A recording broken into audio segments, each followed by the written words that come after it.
It's time once again to slip into your camo, grab your bow, and join us out in the field for another episode of the Up North Journal, presented by PSE Archery. The Up North Journal crew is knocked and ready to rock for another exciting adventure. So let's step outside and hit the trail. This episode of the Up North Journal podcast is brought to you by PSE Archery, Black Eagle Arrows, Scent Blocker, Killer Food Plots, Cabela's, Spot Shooters, Antler Action, Family Traditions Tree Stands, Tom's Custom Turkey Calls, and Badass Slingshots.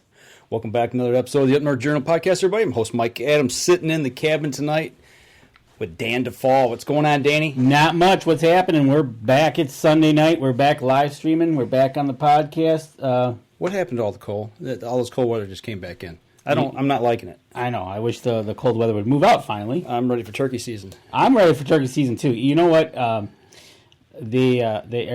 think I heard we're going to get into the 60s a day or two this week. So we got to be turning the corner, right? Yeah, I would hope so. You know, deer season's never over. No, it's not. You know, I mean, we're working on our property up north. You're working on your place.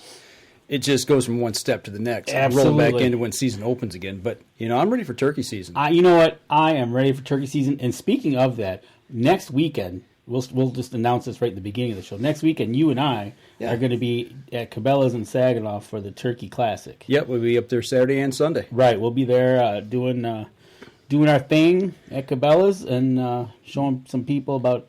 Giving seminars. Yeah, giving a couple seminars about what to wear and... What to do, what not to do. Yeah. Don't wear orange. That's right. Don't wear orange. But you know what? It is exciting. It's getting to be about that time. Matter of fact, next weekend is time change. No kidding? Next weekend is time change. Next Saturday night. So you're going to lose an hour of sleep going from Saturday to Sunday. I did not know that. So, yeah, but, I'm getting excited for turkey season. People are starting to... I think Ian saw a turkey today. He was all excited. I was excited. And... was he in Kansas or was he over in Iowa? Where was he at? I think he said he was in Iowa. Okay. All right. But, everybody talks about going out Midwest. Well, yeah, and speaking of, everything we just talked about, we're going to cover tonight. Absolutely. We are going to cover it. Because we got somebody online with us right now. Right now. Who we got? We got Joe Conyers from Conyers Outdoors from Belleville, Kansas. Joe, you with us? Yes, sir. How you guys doing? Hey, doing good. First thing I want to know is, what's the weather like in Kansas right now? Right now it's about 60. We got up to 74 today. You're killing me, man. Yeah, you're killing me. 74. It's windy. You're killing me. It's windy? Oh, jeez. Last few days have been pretty warm. It is windy. It was windy all day today. I was outside a little bit working in the garage, and it was a bit windy. But, yeah. But, Joe, you do some turkey hunting and buck hunting. But before we go into the turkey side of it, I want to talk to you about this little buck you got called Madusa. You shot this buck. You posted it on Facebook. What did that score? Gross scored 233 and 7/8. Gross at 233 and 7/8. That's incredible. And you nicknamed it Madusa. Okay, so why did you nickname it Madusa? Well, me and my wife, the first trail camera picture that we got of it, we were looking at it, and we literally said the same thing at the same time. So we just thought from there on, that's the way we got to be. It just popped into our heads and of looking at the rack line because everything is just going some new directions, you know. The name just fit. I mean, obviously, once anybody sees the picture, you kind of know why. We'll put the picture up on our Facebook site, and you can tell for yourselves why he nicknamed this Madusa. But you shot this buck with, was this a rifle? Crossbow. Oh, crossbow. Okay. Well, crossbow, yes. Okay, you mentioned that you'd seen it on trail cam. Did you see it on trail cam the season you shot it, or had you been watching this buck for a while after you first saw it? I'd watched this buck for a couple years. I got his sheds from 2 years before, and he actually was a typical buck. And didn't find the sheds from last year, but he evidently had an injury and went non-typical from some injuries. And so I had a little bit of history with him, and wasn't expecting him to be Madusa. Okay. He would be a 160, 170 class, 9-point heavy mass. Okay.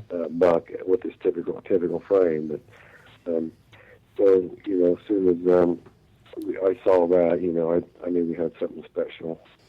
It's something special, I guess so. After all said and done, Yeah. scoring in the 230s, yeah, something a little special there. But okay, so you shot him with a crossbow. When did you shoot him? October 13th. Ooh, middle of October. Okay. Nice. And how far was he out? Well, I tell you what, just take us Beginning through this whole hunt. Beginning of the October lull. Okay. Yeah, Okay, yeah. Beginning of the lull.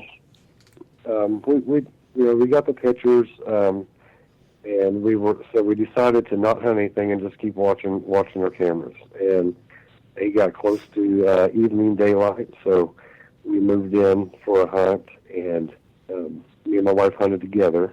And we had 5 bucks that came in, a 170, 160, 150, 110, 120-ish, and then a small yearling buck. And then the Madusa was, of course, the last deer to come in. And we waited, and finally he came in. I had him at 15 yards wide open, and I don't know, the good Lord came upon me and said, "Let your wife shoot him." So I passed this deer at 15 yards and let him walk on by to get into her window to shoot the deer. She had a good shot, but there was a branch that she didn't see, and her being a lot shorter than me, it wouldn't have been a problem for me, but for her, it was, she got a deflection, scared the bucks out. The arrow actually deflected quite a ways before the deer, so it didn't even get close to the deer. Okay. It actually almost turned to 90 degrees off and flipped off to the side from a mechanical bothead opening up when it hit the twig. And so it didn't scare him too bad. So we got the same buck. Madusa was back on the same trail camera later that night. So we decided to back off and just watch cameras again. And it was about 2 weeks later to where we started getting close to daylight again.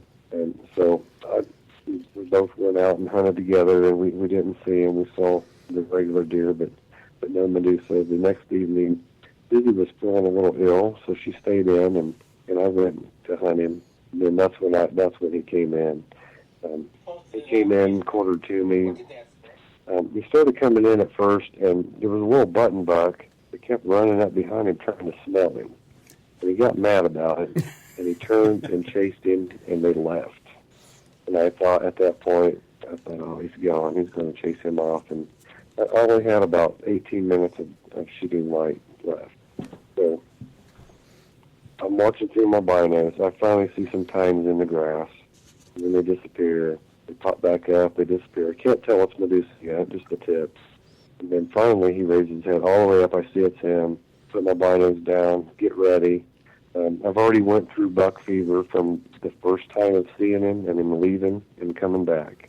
So I am stone cold and ready. No heart rate problems. Everything's steady. Comes in, quarters to me, straight on, quarters to me again, and finally gets turned. You get the perfect broadside shot at 21 yards. Shoots through him. He runs away. 2 seconds, he's over the hill. I can't see nothing. I don't know. It all happened so fast I couldn't see where my shot hit him for sure. I knew it hit him good, but wasn't for sure. So he disappeared, and then I just sat in the blind and waited. And then I called Susie, and we talked about it for a little bit. I waited about an hour and a half before I even got out of the blind because, it's Kansas, it's wide open. As soon as I get out of the blind and take a couple steps, if the deer was not dead, he would see me and react, of course, and that's a bow hunter's worst nightmare, to jump a deer shot. So not knowing for sure where I shot him, I waited a long time. Finally got out. Couldn't find any blood, but it was just a alfalfa field. So I started just walking my way through it, and there were some high patches in it, and just basically walked right to the deer. He only went about 75 yards, and bedded down and fired there. So I found him and put the light on him, looked at him, and I couldn't. And for the next 4 or 5 weeks, I was in this fog of unbelief, of almost feeling that, why would the good Lord bless me with such an animal, and why would my wife miss it? And I would get it. You know, just all them thoughts. I actually sat down there with the deer and talked to the deer, prayed to the good Lord. I got so emotional that I actually puked and couldn't contain it. You know, 35 years of bow hunting, and it had all finally come together. I had bow hunted with regular bows my whole life until 2 years ago, and I've been having shoulder problems, and I can't shoot my regular bow to the standard I feel I should be able to shoot it. So I've been using a Butte crossbow for the last couple of years to bow hunt. But, you know, after all the dreams as a kid and all the years of hard hunting to, you know, dreaming of a deer that caliber, you know, we all have those dreams. We all dream about it every year. You know, that's why we work so hard at it. It all came together. And it all came as a blessing from the good Lord, really, because this deer meant so much more than just my hunting career. You know, it means the future of my business, the future of my family, and so many other things, you know, that this deer meant.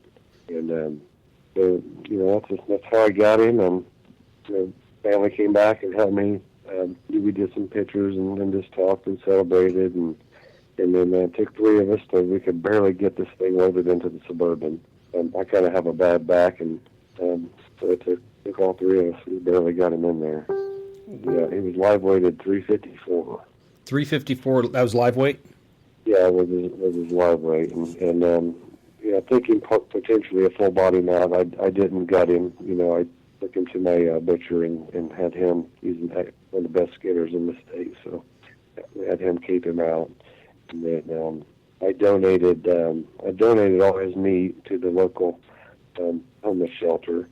I try to do that with my first deer every year, and then after that, then I donate to some friends, and then of course fill my own freezer too. Right on.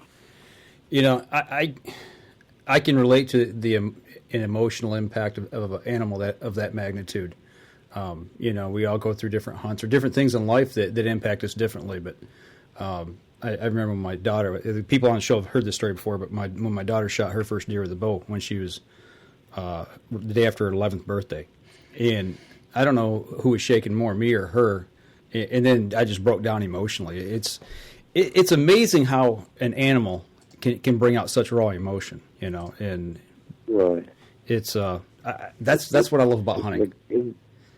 Yeah, it's a special connection, and there's not anything else that we can do on this earth to get those kind of connections and those kind of memories together. Absolutely. Well, a better way to spend them with your family, you know. Absolutely, that is just a phenomenal, balled up emotion. You know, and we talked about this before on the show about the emotions in hunting, ups, downs, sideways. Right. And you can have them all wrapped up into one. And with Joe here, that's exactly what it was. You know, all like you said, hunting since he was little. Here he gets this buck. Yeah, you know, it's something like that every guy and every girl dreams of shooting at one day. You know, a 200-inch plus buck, or, you know, I mean, for us here in Michigan where we hunt, you know, at 130, 140, 150 caliber, you know, you're putting your work in. You know, we just don't have deer that big. They're few, very, very few and far between. I'm not saying we don't have them, but in northern Michigan where we hunt, we just don't have the agricultural nutrition to be able to raise deer that big. Right. So. Right, and we don't have that in the UP either. Right. So. No, it's a magnificent buck. Yeah, that's one thing Kansas definitely has, is we have such a variety of habitat and so much food. You know, we've got ag, we've just got ag everywhere, and everything that isn't ag is cover. Right. You know, and there's just the population of people is very, very small out here. So you don't have the hunting pressure. So the deer don't react the same way. The deer aren't as skittish as they are back east. Right. And then so you get, you know, I would say half of the land out here at least does not get hunted. Okay. Either it's not allowed, or nobody has time to hunt it. So you know, you get the age factor coming in, which that's what makes the big ones. You know, you got to have the age. And a lot of areas of the country, they don't get, you know, the deer just don't get the chance to get old enough to become a trophy like that. But Right. Out here they do, there's not enough hunting and enough animals survive and make it onto those older ages to do that. Right, and also in Kansas, you're allowed one buck, correct?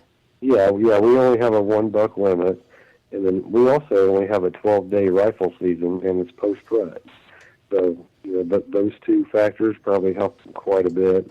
The DNR really stays on top of their doe harvesting here. They won't overharvest does. They'll cut them down in a second, A lot of states have problems, cutting down their doe tags once they start selling so many. So I take it your state practice, the DNR manages the herd well enough. They practice like the core principles of QDM to keep things in check out there? Somewhat, but really the biggest plus is there's not enough population and not enough hunters to really do any changes to the numbers of deer or the age class of deer. Okay. So the deer herd just stays at Mother Nature's level, basically. So you have an age structure from 0 to 10, 1 to 10-year-old deer, and even possible older in some cases. Right. Like some healthy deer that make it a little longer. And so, there's not enough people harvesting deer to take out all of the one age class of the deer in 1 year or anything like that. So there's always, it's always been a moderate harvest and a good harvest. Most of the people that live here, the local traditions, they try to shoot mature deer, or to eat, they shoot does.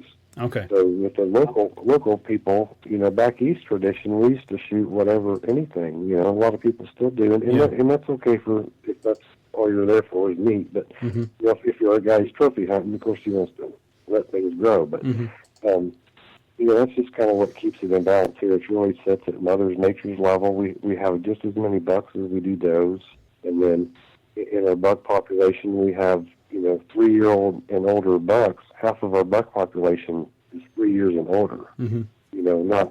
Back in Indiana, for example, about 85% of the buck population of the state is 1.5-year-old bucks. So, and usually 70-80% of the harvest in Indiana is 1.5-year-old bucks. We're bumping up on our first break here. We're going to stop for just 1 second here. We're going to take our first break. When we come back, we're going to continue our conversation with Joe about this buck that he shot, and also about the turkeys that are out in that area. So we're going to step outside. We'll be right back after this. PSE Archery has always dominated the speed category. Now, the most revolutionary cam system ever to hit the market has perfected the shooting experience. Introducing PSE's Evolve Cam System, featuring extremely high let-off capabilities and the smoothest draw cycle in history. No other cam system has ever delivered this level of total comfort and total control. Experience PSE. Experience performance. Throughout human history, one notorious killer has remained at the top and claimed more lives than any war or natural disaster combined. Mosquitoes. It's time to arm yourself and protect your family this season with Scent Blocker's new Bug Blocker for insects. Lasting up to 8 hours, Bug Blocker not only repels biting mosquitoes that can carry the West Nile virus, but other biting insects, including chiggers, biting flies, gnats, and ticks which can carry Lyme disease. Field tested by outfitters and guides from Alaska to Alabama and everywhere in between. The results are in, and Bug Blocker flat out works. In a high-potency sportsman strength dosage, using 25% no-nonsense DEET, plus 2 specific ingredients to target biting flies, Bug Blocker plays for keeps. For ultimate protection, pair Bug Blocker insects with Bug Blocker ticks.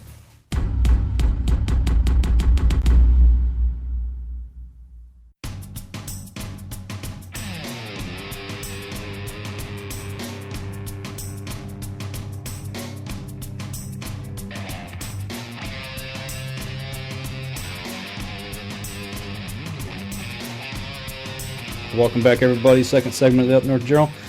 Sitting here talking with Joe Conyers from Conyers Outdoors about Madusa. We talked about the buck, we talked about the hunt, and all that. After you took this buck, Joe, you had a little bit of fallback from something was it online or was it with your neighbor? What happened? This is the part that caught my attention when I saw this on Facebook. He was out there, he posted this buck. You can see the smile on the guy's face about this buck. And what's a little bit of the backlash you got, Joe, from putting this out on Facebook? Yeah, the typical thing. I had never killed a buck of that caliber, and as soon as I started hunting the buck, I even had some people tell me a few things to watch out for if you did kill him. And sure enough, the things they'd warned me about it evidently, happened to most people. And I had people ridiculing me for shooting the buck because I'm an outfitter. And, nobody really knew the story, but, we had a 70-day gap, and we only had a few deer hunters. This is our first year to start our deer operation back up. And so me and my wife decided that we should hunt and try to showcase the best that we could, for the company. So, I had a lot of people calling me out about that, saying I shouldn't have shot the deer. There was other people that were just, I guess, just jealous or whatever. I lost friends about it. A lot of people unfriended me on Facebook for no reason that I know of, just whatever their personal reasons were. Even got as far as to someone called the DNR, and they come and investigated where I shot the deer and everything. So what were they? So when they were investigating, what were they? When they were investigating, what they came out and investigated where you shot? What were they looking for? I don't know. Whatever evidence they could find that would be, illegal or poaching or anything like that. I'm not sure what story they got told to where they would cause the investigation. But they did. So, and they did their investigation. They never even spoke to me. I just seen them doing it and heard through the grapevine about it and stuff. And we live in small towns out here, things, all the information gets around. But so somebody was jealous. The landowner's son does work for another outfitter. I possibly thought it might have been him or whatever, but who knows, but nothing came from it. And, I killed the deer legally and fair and square and on my property and all that. So nothing came from it from then, but that's how extreme it gets. I guess people. We all hunt really hard for bucks like that, and some guys just can't handle it when the other guy gets it, I guess. And then so there comes all your haters, the hate thing. You shot my buck. Jealousy. Jealousy/hate, Yeah. I was hunting 50 acres in a square mile that has 5 other hunters hunting in the square mile. Mm-hmm. So, it could have been a number of people. Who knows? But, by far and above, the good things from Madusa outweigh the any of the bad stuff I've had to go through.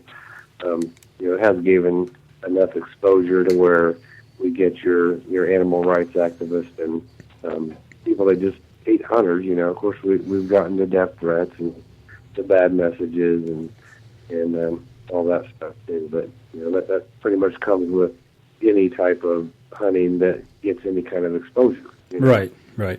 You get enough exposure, and you're going to get those kind of things. If you're in the game long enough, it's going to come around. Yep, absolutely. Right. You just ignore them and move on with your day and go about your business and don't even pay them any mind. Okay, you just answered the question I was going to. How did you go about dealing with this? You just go about it, let it go. Don't even acknowledge that type of talk.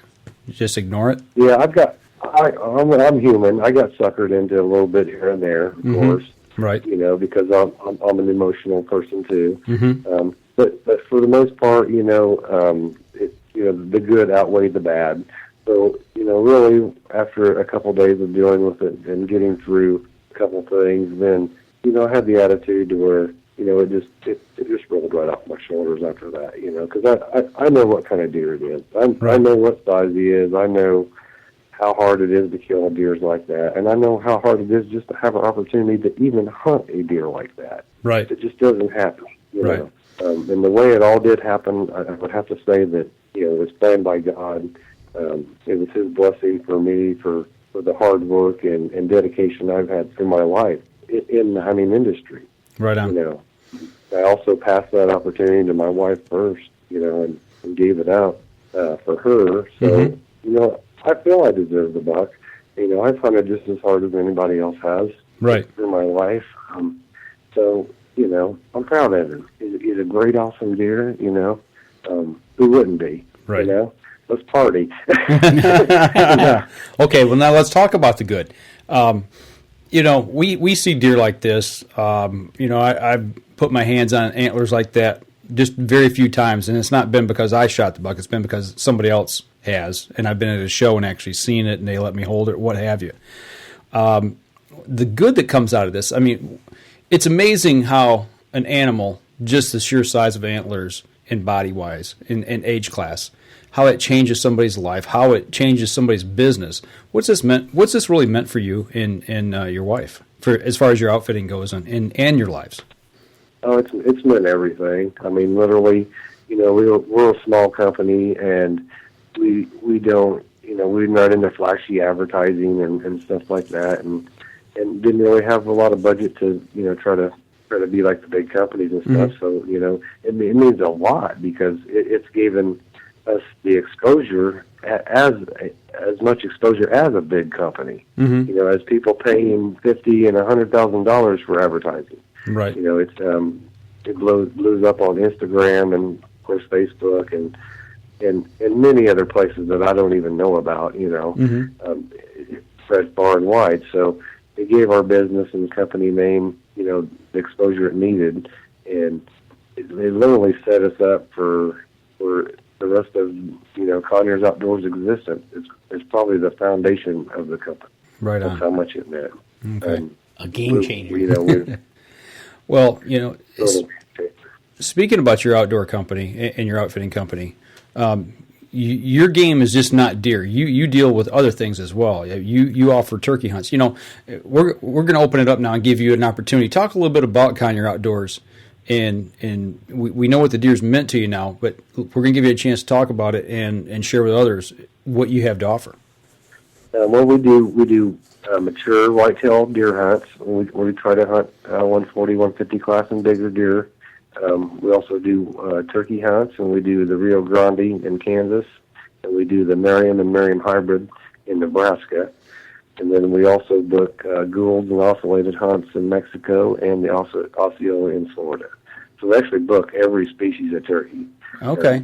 We can hook you up with a Grand Slam, a Royal Slam, a World Slam, or even just a great 2-state 5-bird combo hunt out west here.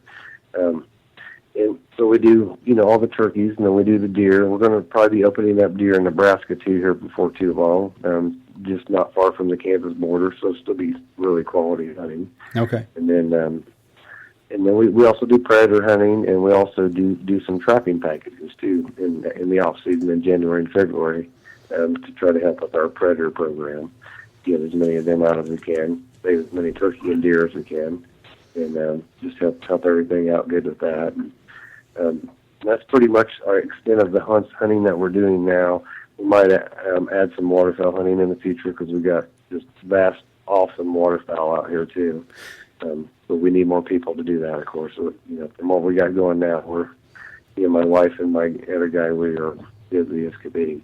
You know, that's something that's interesting you just mentioned. I wasn't even, it was the first thing from my mind talking about, but since you brought it up, the manager of our camp, the camp that I hunt out of, he hunts a lot in Missouri and Kansas, and he talked about Kansas in the amount of waterfowl there, but he says there's not a lot of people that hunt waterfowl in that area. He said it's more, like you said, turkey and deer and what have you. So is that something you're starting to see more people do in that area? Or I mean, or there locally where you're at, is there a lot of waterfowl hunting that goes on? No, not really. There's not much waterfowl hunting, really. Waterfowl hunting would maybe be 10% of the hunting out here. And the biggest hunting draw is pheasant and quail hunting. That's the hunting tradition of the people out here out west. Okay. So really, for the local people, I would say 80% of the hunters, of the local hunters, they are bird hunters. And then the other 20% are deer hunters and coyote hunters and very small amount of turkey hunters that actually live here. Most of the people that turkey hunt out here have moved here like me. Okay. Or are just they're an odd person, you know, because so that, you know, therefore, you know, we've got lots of turkeys, and turkeys don't get hunted that much, and there's so much habitat. Everything is habitat for the turkeys out here, so they do as well as Mother Nature will allow them. Right. Which is always spectacular. You know, I mean, really anywhere in the country, you know, the turkey hunting out west here is some of the best. Also, I noticed on your page you're doing something a little different here too. You're actually selling some product. You have hats and T-shirts, of course, and things like that. But you're selling mouth calls and different turkey calls. Yeah, we used to do all the different turkey calls. We haven't made any this year. Outfitting business has gotten to the point to where we had to back out of producing most turkey calls, but we are doing mouth calls again, and we will be starting up our turkey call shop again in the future. But we used to make box calls, pot calls, owl hooters, dove hooters, and a few other calls like that, and then also mounted turkey decoys. Okay. How do you find time to do all this? I mean, you got your hands in a lot of stuff. Oh, yeah, you work daylight to dark, and then you spend most of your evenings, on your social media and catching up on all that kind of stuff, and you just got to work hard at it. And really, once I became full-time into this, I haven't really felt like I've been working. I've just been doing everything I love to do. So, if you're doing what you love to do, then it's not work. Right on. So, literally, any minute you're awake, I'm open all the time, really. I love to talk to everybody, and so, I'm constantly on the phone, with potential clients and clients for the hunts and all that. But, it does get busy, and, of course, we just hired a full-time guide, and then we've got seasonal guides coming in this year to help out. So I'm hoping that by the time we get through this spring that I'll be able to take a day off here and there. Take a vacation. So I'm still in it to win it until that point, But I do need a little time off here and there for a lot of work, and it's grown so much now to where it's consuming. But what better thing to do, I'm glad I'm doing it. Right, and also you're doing something. I've seen you posted this on Facebook. When you do get back into selling all your calls and stuff, the proceeds from your calls are going to be going to something special, correct? Yes, sir. Yeah, we're going to be donating all our proceeds from our shirts and hats and calls to our youth program, and that's where we fund youth to come and hunt with us, underprivileged or sick youth, and or they want to come and hunt turkeys, and we'll bring them out all expenses paid, take care of them, feed them real good, have just the greatest time, and get them on some of their turkeys. Maybe some of them be their first turkey, either way, and then we try to cover all their expenses to where it doesn't cost them anything, and they can go. The parents can come with them, also, and be able to have a great time and be able to do something like that they otherwise wouldn't get the chance to do, And that's just our way of giving back. I mean, we've been blessed to be able to even do this job, and then also blessed again and again and again, and then this fall blessed again with these awesome bucks.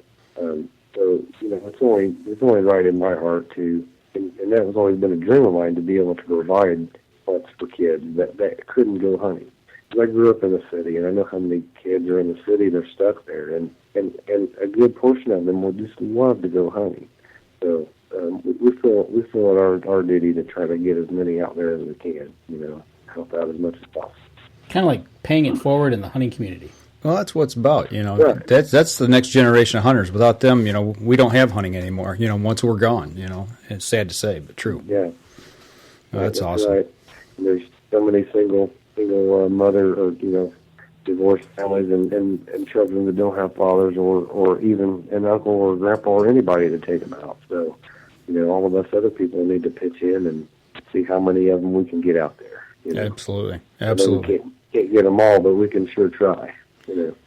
Well, I tell you what, we got just a few minutes here. We're going to give you an opportunity here. If somebody wants to book a hunt with you, or somebody wants to take a look at some of your products that you got for sale, how are they going to be able to get in touch with you? Where would they go?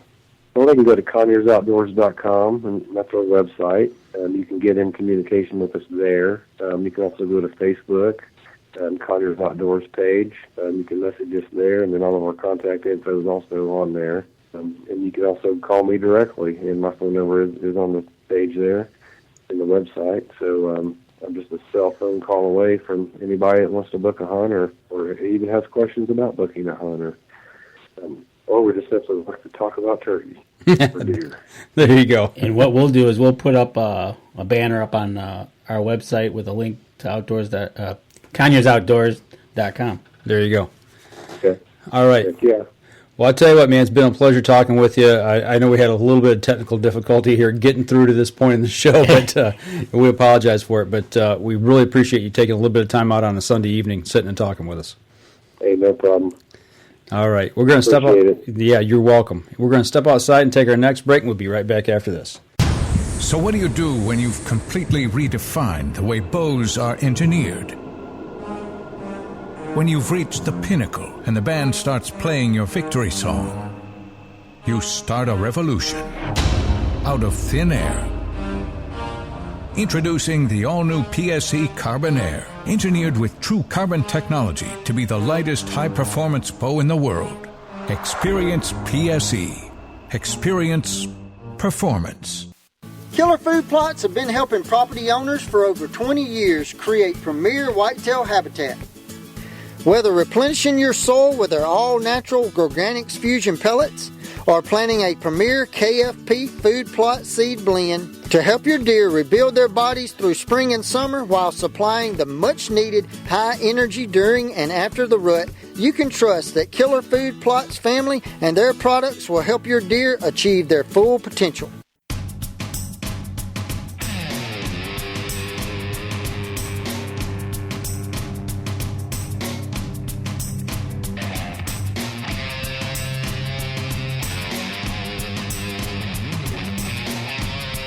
Welcome back to the segment of the show, everybody.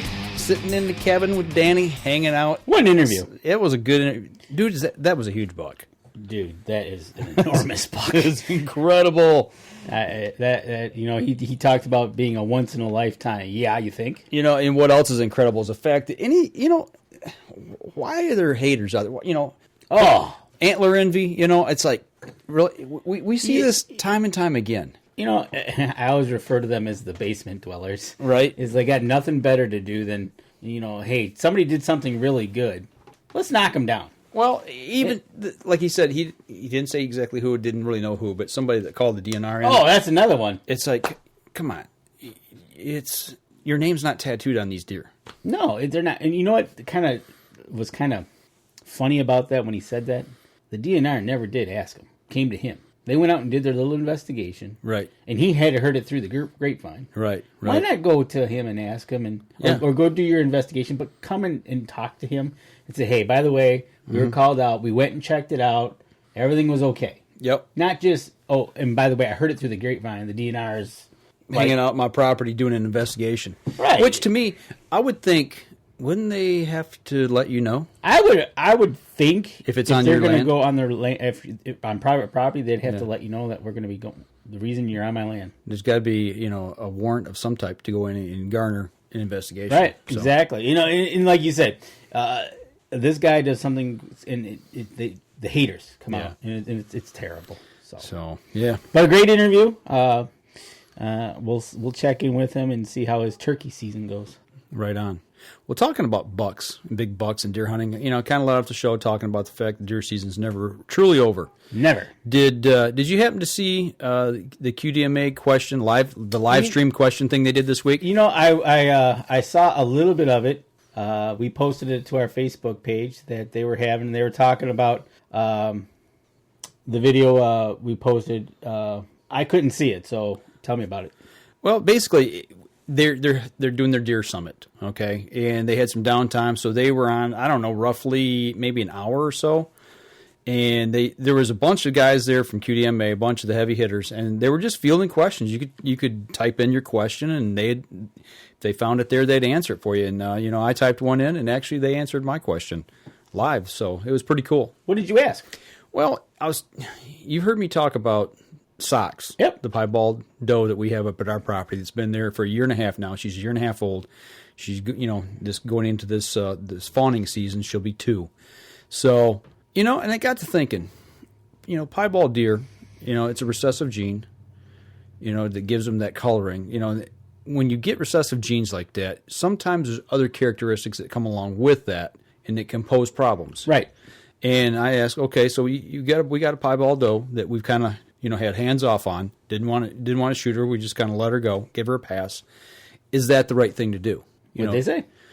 they said unless she starts throwing other piebald deer, birthing them, that is not a huge concern. But they said it's 1% of the population roughly that are piebald. 1% that are okay. Yeah. Right. So 1 out of every 100, roughly, about 1%. So they said unless you start seeing ramifications of her passing that gene on to other deer, other offspring. So it'll become almost like an invasive, intrusive gene. Yeah, so because it can cause other things to go wrong. And then and truthfully, the way you're working QDM up there, you'll be able to watch it.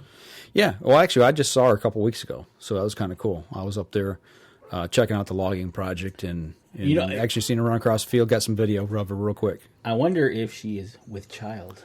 Don't know. That's one of the things that we're anxious to see what happens this year. And we thought, how cool would it be if she threw a piebald offspring? But what these guys are saying is like, you don't necessarily want that. I think you don't want it in a massive amount of way. No, one out of 100, one here, one there, one I think is okay. Mm-hmm. Kind of neat to look at, really. Yeah, they're neat to look at, but what you think is good is not always the case. Absolutely. How many myths do we hear? Different things we hear about. We've been told about hunting in general or fishing in general in the outdoors. These old tales of, well, you don't do this, you don't do that because of this. Or it's Grandpa never did this because of this reason. And they're myths and legends and things legends and misnomers and the whole 9 yards that go along with it. So, but yeah, no, it was. It sounded like it. I'm looking at the video right now here. They were on for about 45 minutes. 45 minutes, yeah. I knew it was quite a while. So, but a lot of good questions asked. A lot of guys talking about predation. When's the best time to hunt or trap coyotes?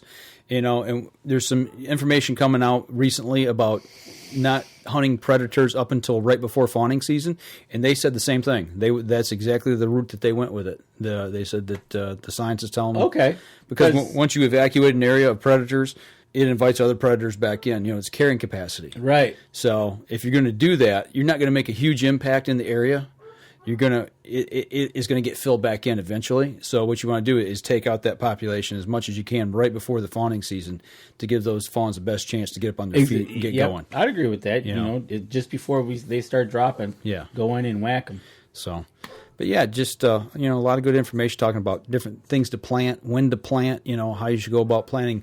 In the southern zones versus, up here in the north. And, it was just a big melting pot of ideas. There is a whole dynamic to southern planning, to northern planning, to northern extreme planning. Right. It's like, oh, you got to have this tree. Well, this tree doesn't make it up past Traverse City if you plant it. It's just like, okay, that takes out whatever. Well, we were talking about that this week with the camp manager that I work with at our place.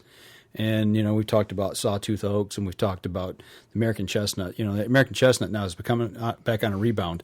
We talked a little bit about that on a couple of shows back. But, he's like, well, what else would you like to see? I said, well, there's one thing I'd like to see, but it's not going to happen. He said, what's that? And I said, persimmons. I said, because persimmons don't bear fruit in Michigan. It's too cold. It's too cold. Yeah. So we could plant it, the tree would grow, but it wouldn't do anything. Right. It wouldn't be of any benefit. Exactly. I know, in the South, people use them all the time, and deer love them. So it's one of those catch-22s. We just can't do it. So. Right, exactly. And that's one of the things. What you can do down south, you can't do north. Right. Or plant south, plant north. Right. So and we're learning that with Nick Percy at Killer Food Plots. Right. Hey, when do you want to plant? Well, you hold off until the soil, until the nighttime temperatures are so and so, and up north it doesn't get there till back then. And it's like, oh, geez. Yeah. Talking with him last week, you and I, we got on the phone with him last week and talked a little bit. And I was, we're going to do this field of mine, right? And I was like, okay, I've got this. I've got the plow. I've got the disc. We're going to make a harrow drag, but I don't have a planter. Any place I can rent a planter? And he's like, you don't need a planter. I'm like, what do you mean you don't need a planter? He goes, no. He says, I recommend broadcast seeding. And I'm like, okay, it's 2 acre field. He goes, yeah, I know. Walk it, buddy. You're going to walk it. He said that's the way I like to do my food plots. That's what he said, and that kind of because we were talking when we called him before that. Okay, let's call him and find out. And then he's like, no, I like to broadcast, and that's kind of scratching our heads. Yeah, I said cultipack it, and then broadcast your seeds, and then cultipack it again. Yep. So now I'm looking at a cultipacker, right, which is a lot cheaper than a planter. Yes, the bottom line is it's a lot cheaper. So, but and that's part of it. And it's like Nick likes to the healthy herd. Mm-hmm. And the piebald thing is a little bit a part of it. That's the 1%.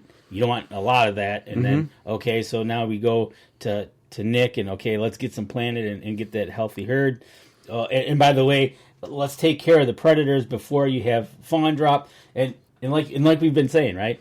We're thinking this 365 days. Deer season never ends. No, it doesn't. It just it's like the day it closes on January 1st here in Michigan. That's just shooting season. Right, exactly. It's like, okay, we can start looking towards spring. What's the next part of deer season? Right, it's truly it is. It's all year. It is, and that's hunting too. It's one thing, and that's what I like about it. The hunting part is just a sliver. Okay, a sliver basically ends up being a quarter of the year with our time. We don't get that much time, but the rest of it is, so now we got to be looking towards planning. Okay, when are we going to be planning? Looks like about July-ish. Right. Okay, so that's half the year. Well, we got logging projects going before that. It's like, okay, let's get those finished. And so, it's the never-ending clock. It just rolls from one right into the other. So, and speaking of rolling, I think we need to roll into our last break of the show here. All right. What do you say? Let's do that. All right. Well, we got more to discuss here and wrap up the show. When we come back, we're going to step outside and we'll be right back. I shoot PSE because I like one pin to 40 yards. I shoot PSE for the perfect combination of feel and performance. I shoot PSE because you can shoot lighter poundage and increase arrow speed. I shoot PSE for the fastest bows on the planet. I shoot PSE because my livelihood depends on my bow. I shoot PSE because better engineering makes a better bow. I shoot PSE. I shoot PSE. I shoot PSE. I shoot PSE. Experience PSE. Experience performance. Throughout human history, one notorious killer has remained at the top and claimed more lives than any war or natural disaster combined. Mosquitoes. It's time to arm yourself and protect your family this season with Scent Blocker's new Bug Blocker for insects. Lasting up to 8 hours, Bug Blocker not only repels biting mosquitoes that can carry the West Nile virus, but other biting insects, including chiggers, biting flies, gnats, and ticks which can carry Lyme disease. Field tested by outfitters and guides from Alaska to Alabama and everywhere in between. The results are in, and Bug Blocker flat out works. In a high-potency sportsman strength dosage, using 25% no-nonsense DEET, plus 2 specific ingredients to target biting flies, Bug Blocker plays for keeps. For ultimate protection, pair Bug Blocker insects with Bug Blocker ticks.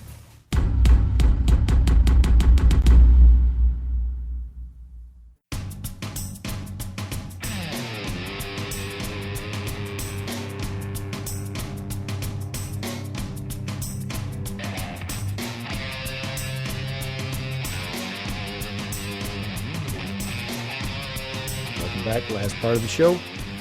Time to wrap things up. Wrap it up for another week. And but before we do, you have got some news about your forestry project. Yeah, I got an email today. Actually, to take you through the week, contracts were sent to me, signed.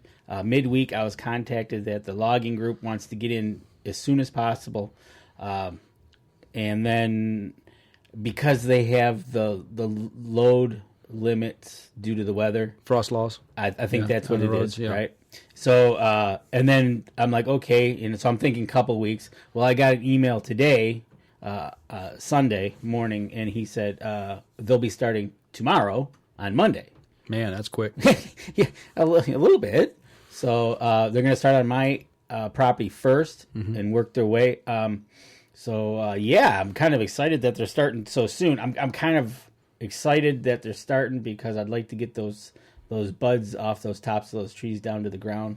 It's getting into March for the deer up in the upper, and if they're having any type of difficulty, first of all, you're going to have the machinery cutting through the snow in the woods. If there's making a way for them to get in, making a way, they're going to be dropping the treetops, so they'll have some browse, and they're going to have plenty of it. Mm-hmm. So hopefully that carries them through March and April, and then it's going to be really interesting this coming deer season, because when you left your property, you get this vision of what it looks like when you walk away. When you go back, it's going to be completely different. What? I forgot to email him and say, hey, can you do me a favor and take some pictures? Yeah. But I totally forgot about that. But yeah, he's good. It sounds like they're going to start tomorrow.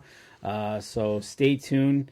I don't know how much they're planning on doing or what. We should have went up and flown the drone over it. That'd have been cool. Yeah, that would have been cool. And you know what? It'd have been so easy too, because that property we could do it with the drone real easy. Don't worry, we still might. But yeah, so that's exciting news. I'm excited for that to come out, start happening, get that going, and see what I have to deal with come when I go spend my week up there in July. Yeah. Right? It's going to be all new. It'll be all new, which is fine. I probably got some work to do and go see what kind of trails I have. Yeah, it'd be interesting to see what's grown up inside those treetops. Right, coming exactly. Through, as well. So. So I'm excited about that. So, but that you know what? Speaking of news, we're gonna have we'll do some releases this week, aren't we? Yeah, we got a couple of videos that we're going to release. We've already done the PSE Evolve that we did the interview with Bobby Vargas from PSE, the one and only at ATA, but. We've got a couple other interviews, actually 3 of them with them. We're going to do the PSE, the new revamped Carbon Air. Like they could make that any better, but they did. Very You're cool. right, they did. And we've also got the Phenom, their target bow, and the Drive, the Drive RSD, made specifically for shorter stature people or ladies. Right, exactly. And you know what? And going back to that Phenom, like you said, if you want to get into target shooting but don't want to spend the money, that's a perfectly price point bow to get into and start. So that was a great interview, and they're all great interviews, and we're going to be releasing those this week. And also got one from Black Eagle coming out. Black Eagle, Randy Kitts. Got something new for the traditional archers. Something new for the traditional archer, and thank you for editing. I'll leave it at that.